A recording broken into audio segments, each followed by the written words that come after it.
push your beeps and boops on your end, I'm Seth? ready, brother. Oh, Shockingly. I love it. I love it. All right. Welcome to How to Split a Toaster, a divorce podcast about saving your relationships from True Story FM. Today on the show, Greyson's Law. Welcome to the show, everybody. I'm Seth Nelson. As always, I'm here with my good friend Pete Wright. 3 years ago this month, 4-year-old Greyson Kessler's life was taken in a murder-suicide event at the hands of his father. Just days prior, his mother sought help from the courts and the police as Greyson's father sent multiple disturbing and threatening communications to her. But Florida law at that time did not connect the threads directed at a parent, did not correct the threats directed at a parent as a threat to the child. In July of 2023, the Florida legislature passed Greyson's Law to safeguard children at risk of potential harm, thanks to the tireless work of Ali Kessler, Greyson's mom. She has become an inexhaustible voice for protection of children at risk in a divorce process. Ali, welcome to the Toaster. Thank you for having me. Ali, we're honored to have you here. Frankly, we have talked about Greyson's Law over the last 6 months. We've mentioned it. We have had people write in to the show. This most recent was a direct request. Can you please interview Ali Kessler on your show and hear her story? So this comes at great request for both us. We're honored to have you here and our listeners who want to hear this story. So maybe we start just with a little bit about Greyson. What do you? This is 3 years now. What do you carry with you This about week. Greyson? Yeah, this is a hard week for me. His angelversary, as we call it, was on Tuesday. So it's the whole week is just, obviously it puts me in a space that I don't like to relive. Yeah.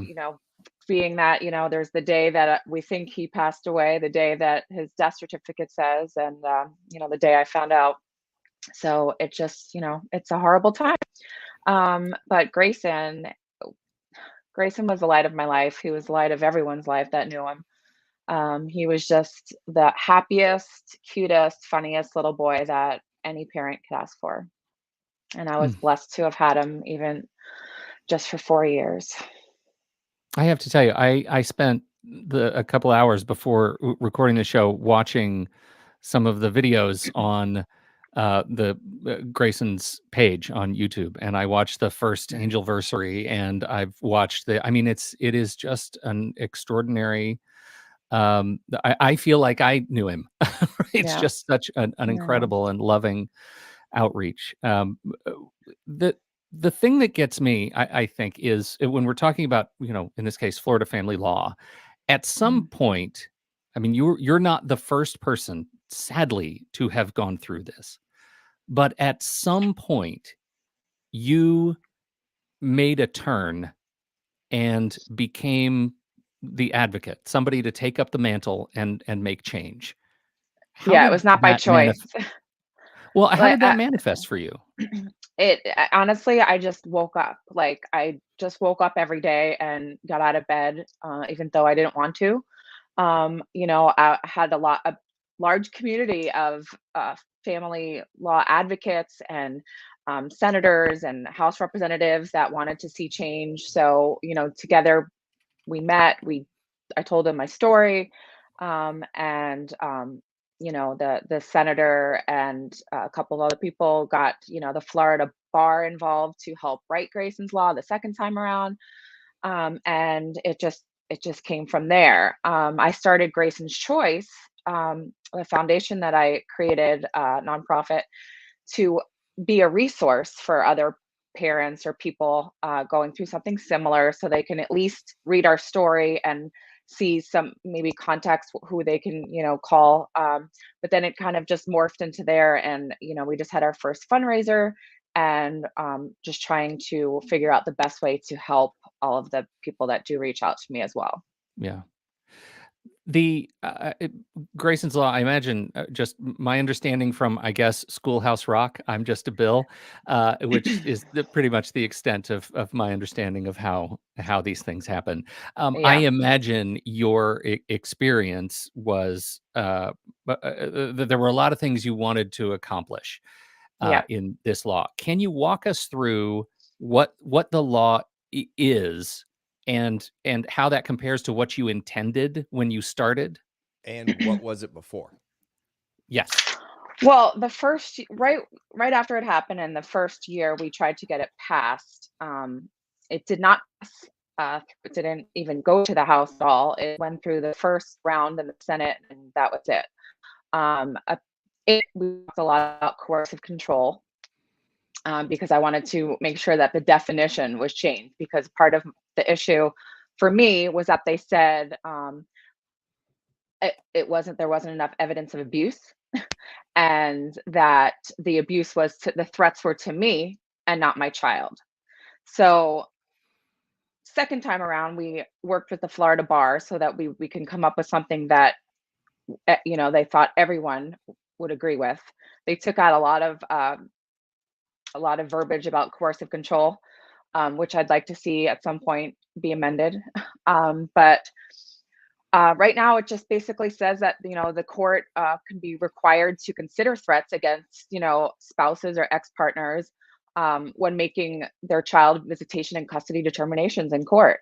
Um, they could actually look at the evidence of domestic violence, whether a parent in the past or currently has reasonable cause to believe they or the child are in imminent danger of being, the next victim And of I'm gonna, domestic abuse. Allie, I want to talk about that point because it's super Yeah. important.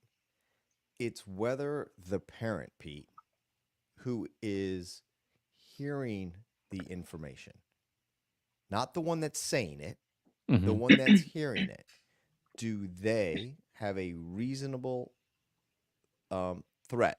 Can they perceive that as a reasonable threat in their own mind? So, in the law, throughout the law, everywhere, is a reasonable standard.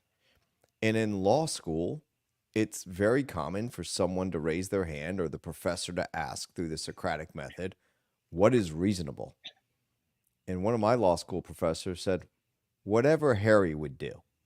Whoever the hell Harry is. Who's Harry? Exactly. Just an average, normal guy, right? Mhm. Whatever Harry, and that kind of becomes reasonableness. And then you go to court and you say this was reasonable and the judge agrees with you, then it gets appealed and the appellate court says, no, it wasn't, or yes, it was. And now you have an example with facts. And then it gets developed over time. But reasonableness is throughout. But the key point of this is the reasonableness is of the person hearing the information, not the person saying the information. Correct. Okay. So Which a lot of times they would not say that it's reasonable.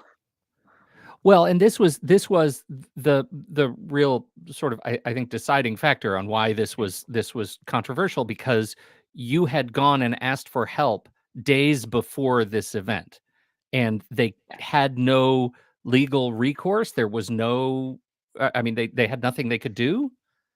I mean, that you would think that it would be common sense that if they thought he was harming me enough to approve my restraining order for me, Mhm. but why would it be okay to let a 4-year-old be in that person? We would have had to do our exchanges at the police station. I mean, that is Right. not okay. Well, And then we should add that some of the threats that he was sending you were not just to you, but they were about Greyson, right? They were threatening language about him.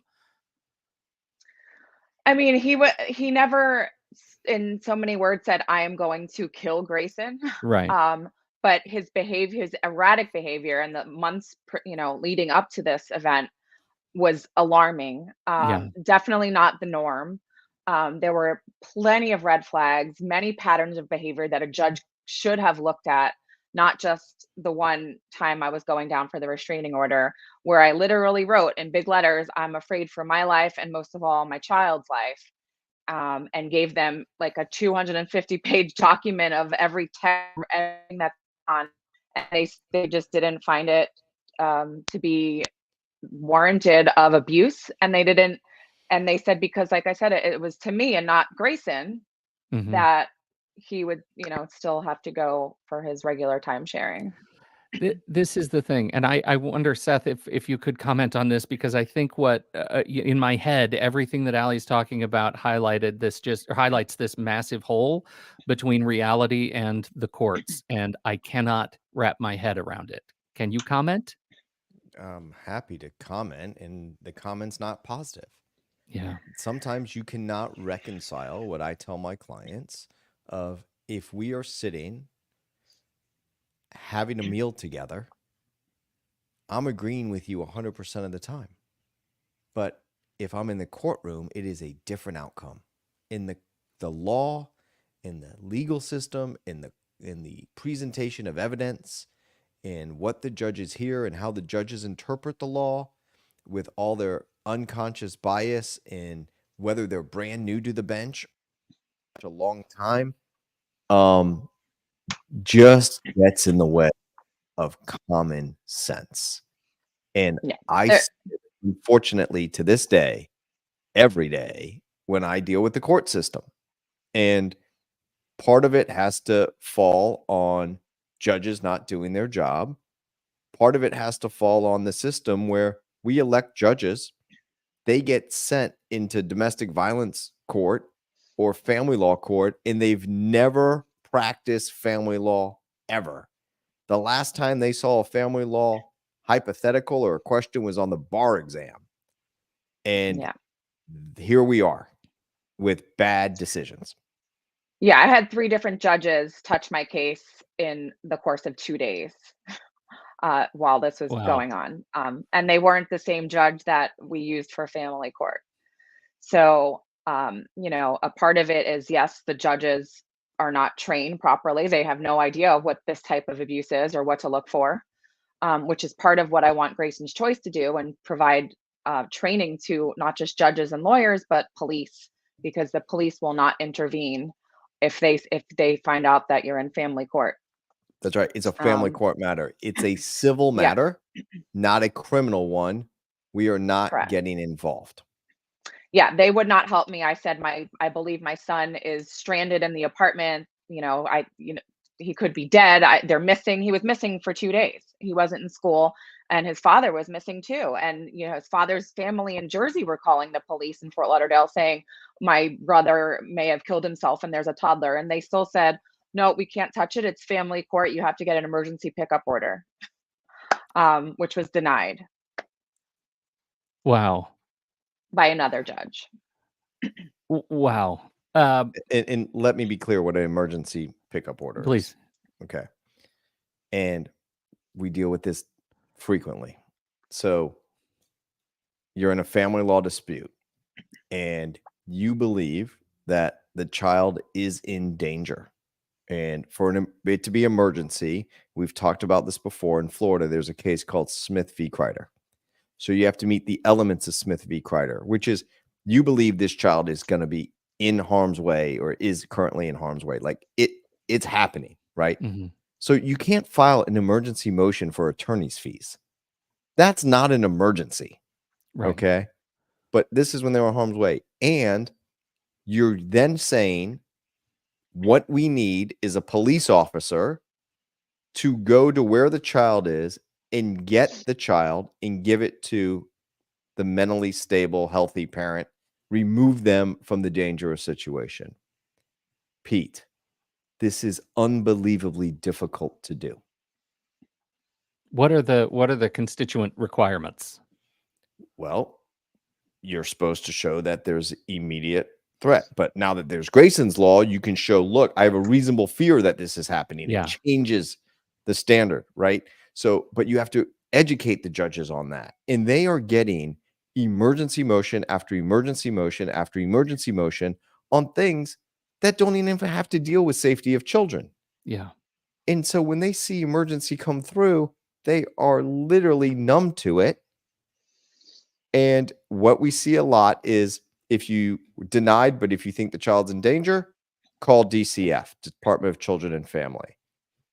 Go for a wellness check. Like, Which I did. Yeah. I was about to say, Ali, talk about Yeah. that experience.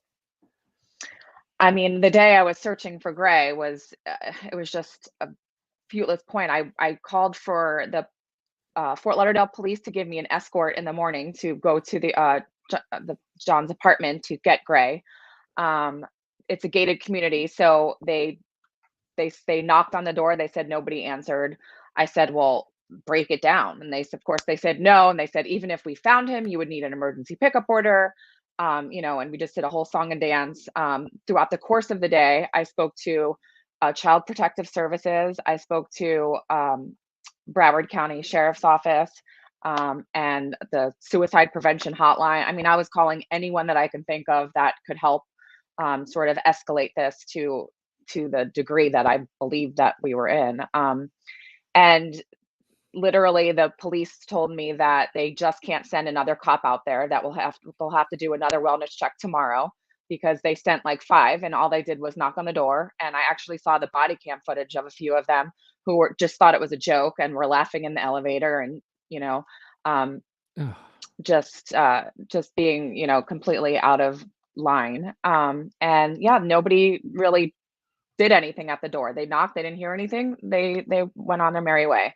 Child Protective Services said the same thing that, um, we'll call you tomorrow. We'll keep a lookout, but I knew that this could not wait. Grayson was still missing. John was still missing. So I found who the owner of the condo was, who lived in another state, and I coordinated FaceTime, and I found a locksmith that would agree to take this liability on because they didn't have permission. But I got the owners to grant him permission via FaceTime, and I had the Fort Lauderdale police meet them at the apartment and the locksmith broke the door down, the one that I paid for. And the Wow. police went in, and sure enough, they were both there, like I said they would be. Yeah. Uh, it's yeah, maybe this is the before and after impact of Grayson's Law, but it feels like if with Grayson's Law in place, would you have had more agency to ask to escalate to this point sooner? Well, I think that, they would have at least would been able to see, okay, the threats were to me. Let's at least get in front of a judge and explain the Yeah. situation. I would have kept Grayson home. We would have had a hearing right away. That's all I really wanted when I was trying to get my injunction, was just to be heard and say, Right. well, because of XYZ, I don't feel safe. I had a tracker in my car. I mean, I was tracked for months. He knew my every whereabout. And they didn't deem that, enough. Um, Even though it's illegal and even though they Yeah, granted he my put the stalking tracker there. injunction. You weren't just like using Find My. He put an illegal tracker in He your put car. a black tracker on underneath my car, and he was rotating them out every 2 weeks. The police found at least 10 trackers in his apartment. And after, I am now the account representative of his estate. So I was granted a Google order, and I have all of his emails, and I see all of the locations of where I am in his email. And it's pretty insane. And the fact that I wasn't heard, I wasn't believed, you know, it breaks my It heart is because and I didn't want to be the guinea pig and didn't want Yeah. this. And certainly a 4-year-old does not deserve this. And all I can for that his legacy does live on. He does save other families, children, um, parents. And yeah, I mean, like I said, I did not want this. I did Yeah. not ask to do this. This is nothing that I was just a normal person. I, had a normal life. Um, and that is now Yeah. completely different. My world is completely different. I am not the same person that I was 3 years ago. I never will be. And now I just have to learn to live with this new self. Yeah. well, how do you deal with that and managing your grief and your continued advocacy? Because you are a different person. Yeah, no, it's hard. Not only am I grieving Grayson, I'm grieving myself.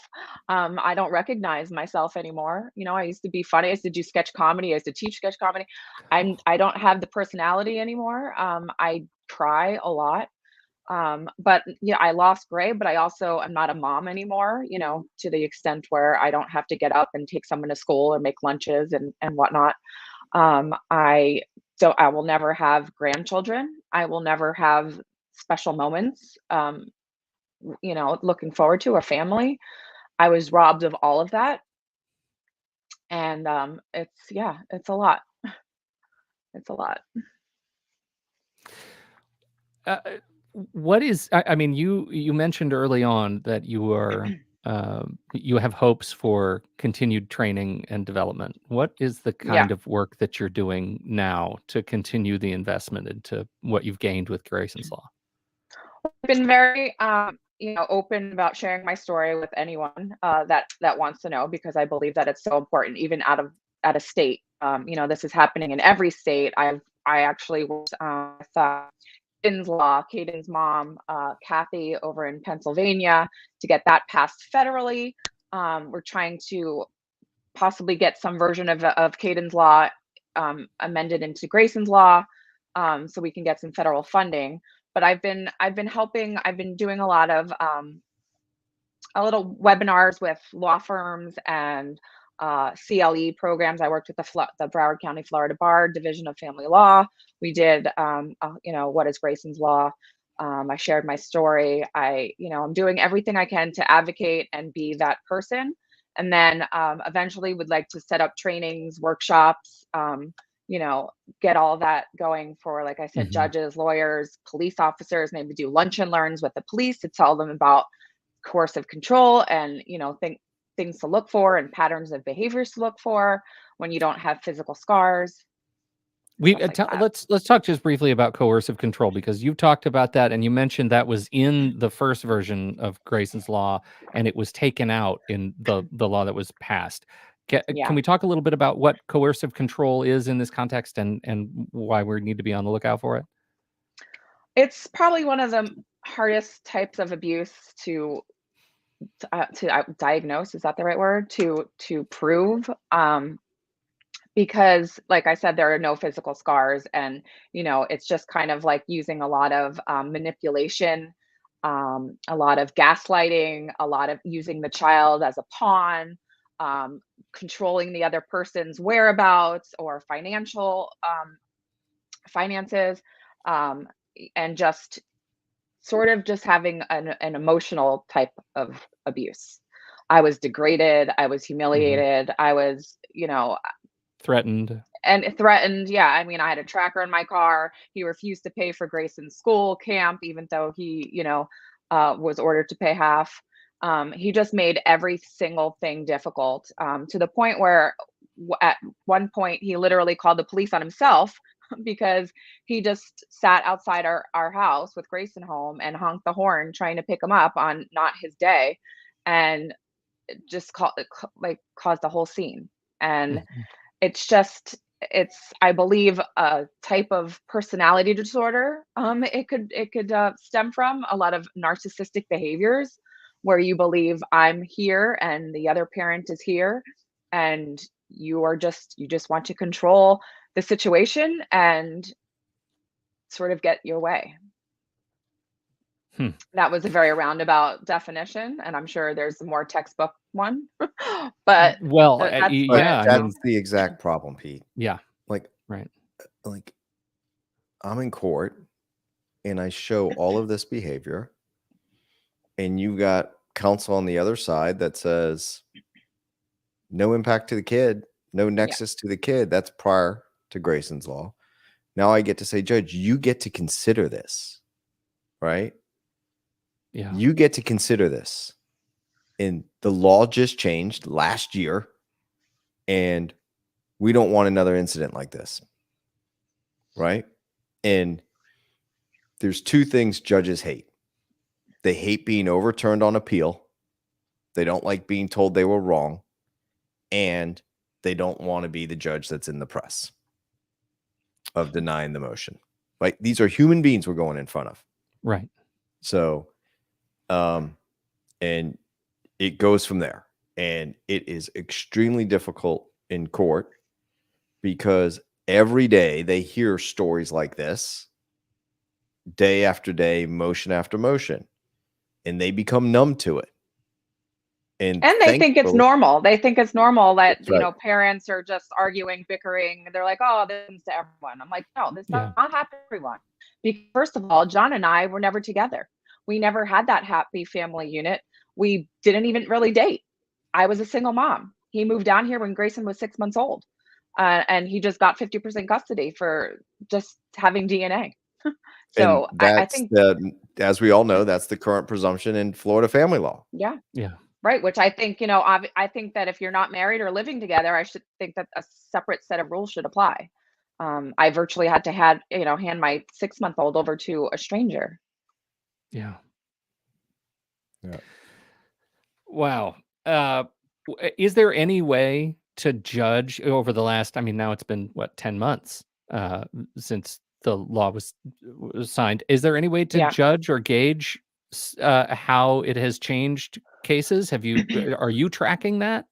I'm not tracking it, but I do get a lot of emails and messages, Facebook. A lot of people reach out to me through the Grayson's Choice website, and literally say, my lawyer cited Grayson's Law in court, and your child saved my child's life. I've gotten a few that said, we tried using Grayson's Law, and the judge has no idea what it is. Can you help? Can you help me? Yeah. And And here's the thing about that, Pete. Yeah. It's not in the law as Grayson's Law. No. Let's be right. Yeah. It's in chapter 6113, right? The parenting statute. Mhm. Okay. So, that's where especially new judges don't know. And so then you have to explain in court what it is. And that's, as the attorney, that's as your the attorney, job. and this is how I do it, right? This is how it gets done, is you explain the name of the law, when it got enacted, why it was enacted, and why it applies to this case. Yeah. This is not rocket science. Okay. And you move on and you make your arguments and you go from there. And Okay. judges get it wrong. Telling you now. Mhm. Okay. I And imagine, hopefully- especially on new statutes, right? Yeah. New statutes, new judges, the whole thing. Yeah. Yeah. The whole thing. Has it come So up that's for why you, it's so Seth? important. I'm sorry, that's why Oh. it's important, the training, and just to everywhere of it, because granted my case was extreme, and it's not going to happen to everyone, but Yeah.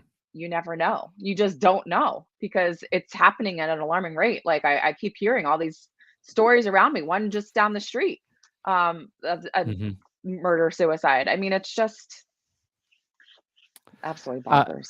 Seth, has it come up for you, this particular statute already? Yeah. It's Wow. and I can't comment on it, Pete, because it's literally currently pending. Wow. Okay.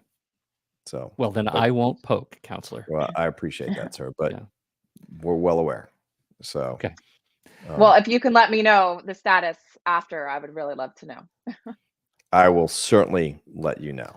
This, thank you, Ali. I mean, you're just, I know you've said several times you didn't want this, but you ended up being an incredibly brave person, handed a boatload of trauma. And I am just in awe of what you've gone through and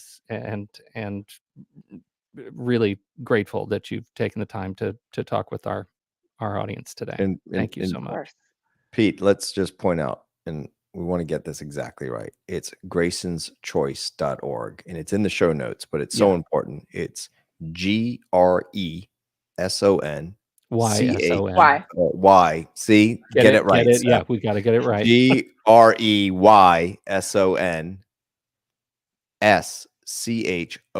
GREYSONSCHOICE.org. Sorry for messing that up Yeah. at the first time, Ali. And Perfect. No worries. there is a button, and I don't think we've ever done this on the show, Pete. And I'm Oh. going to ask for it now. There is a button on that website that says donate now. We've never asked once in all of our podcasts for our listeners to donate to anything. please, please give it serious consideration. I know that Thank you. us here at the Toaster have donated. I donated today, and it's a Oh, that's very vitally kind. important. It's our pleasure. It's our Yeah. honor, especially this Yeah. week. And it please give it the serious consideration to donate and help kids and families so they don't have to We're suffer. actually going to partner with Women in Distress in the fall. They're doing a golf tournament, so we're going to figure out ways to have the women in distress sort of run parallel, but there's a lot of type of abuse with women in distress. But Yeah. we want to also focus on the coercive control type of domestic violence that a lot of women are facing. So, and I am a big advocate to say that it's not mothers against fathers, women against men. I have seen it go both ways. I had a father reach out to me to say that Grayson's Law saved his child's life. So, it's just people, parent versus parent. Yeah. Yeah. Well said. Incredibly powerful stuff. Thank you so much, Ali Kessler, for being here, for joining us on this show. And as I mentioned, we're not going to do a listener question today. It's a bit of a heavier show, but I did mention this came as a result of a listener question. So to that listener who wrote in specifically, thank you for giving us the idea and the opportunity to make this happen. We sure appreciate you. howtosplitatoaster.com to submit your future questions and ideas. We'll take them. Thanks again, Ali Kessler. On behalf of Ali Kessler and Seth Nelson, America's favorite divorce attorney, I'm Pete Wright, and we'll see you next week right here on How to Split a Toaster, a divorce podcast about saving your relationships.